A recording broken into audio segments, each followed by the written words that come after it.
So where do things stand? When you think about this election, if you would have said that hinge point moments in this election would include leaked audio from Billy Bush and the investigation of Tony Weiner's sexts, you would not have believed it, right? Like a year ago, you wouldn't have believed that it would maybe that Donald Trump would be the Republican nominee. Maybe you wouldn't believe that this race would be in this condition. But when you think about what has constituted the hinge points, and you know, the Democrats used to be feeling very superior because it was about Donald Trump and mistreatment of women and all of that stuff. And the fact that this drags Anthony Weiner and how long they put up with him, how tolerant they were, and all of that stuff back into the story is something else. Yeah, so on Friday when the news broke that the email investigation was being well, not reopened because they never really closed it. They never closed it, right. New life has been breathed into it, and you know there wasn't any other information as to why, because Comey's letter was fairly just straight to the point and doesn't get into any detail. No point, yes. Right. So then, about 2 hours later, I get an email from Greg Gutfeld to the 5 show, and he says, it's the New York Times reporting it's connected to Anthony Weiner. And as a former press secretary, I'm just hoping so much that one of the press people on the Clinton campaign will write a book one day to tell me what went through their mind. Because if I found out that it was Anthony Weiner's sex messaging that was going to cause a huge problem for Hillary Clinton in these last 9 days, I probably would have said words. Some of them shorter, some of them good Anglo-Saxon short words. I said on Friday that I thought that on the Richter scale of political politics, the presidential politics, this was a 10. What do you think? No, it's not a 10. It's big. You know, the later. Here's 2 ways to look at it.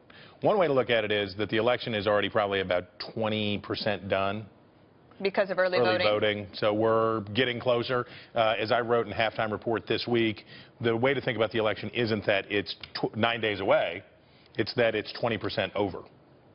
Okay. And think of it as your little loading bar on your phone that as the app is downloading, we're loading. So it matters a lot. People are going to the polls right now.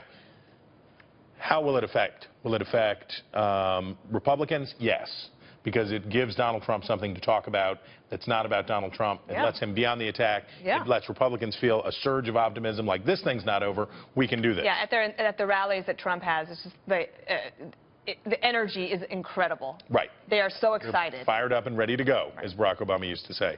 How does it affect persuadable voters, or what I will call soft Clinton?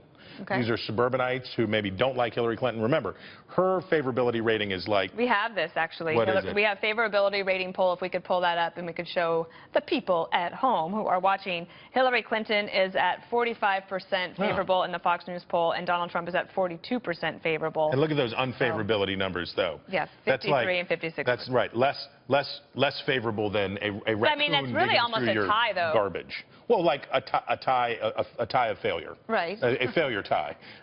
You know, that would be like if Charlie Hurt and I ran the Marine Corps Marathon today, we would have tied by dying at the 4th mile.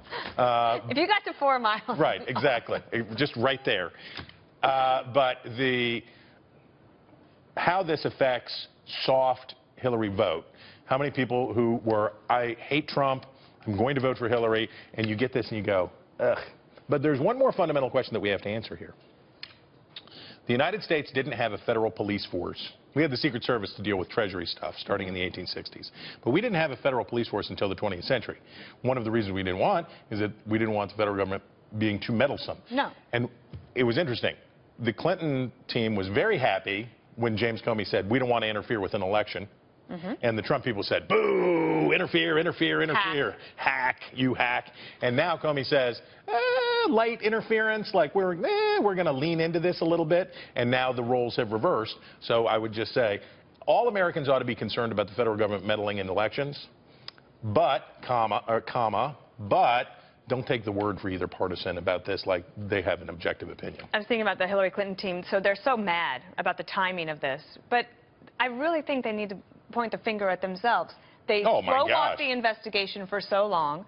They demanded like the secrecy, and well, you read the stolen emails. Holy crocono! You see what they're saying. And you know what I just read? Apparently, there's a source within the FBI that is telling a news organization who I can't remember. I But saw it on Twitter, though, so it's got to be completely accurate. Yes. That there are 650,000 emails on this computer that they've seized. How many of them are of Anthony Weiner? Hopefully not as many. Can you imagine the poor FBI? They actually have so much to do, and they're like sorting through the emails. Like, okay, yeah, this one's inappropriate. More inappropriateness. So right, inappropriate. 100,000 pictures of Anthony Weiner's. No, let's hope area. not. Oh, jeez. So.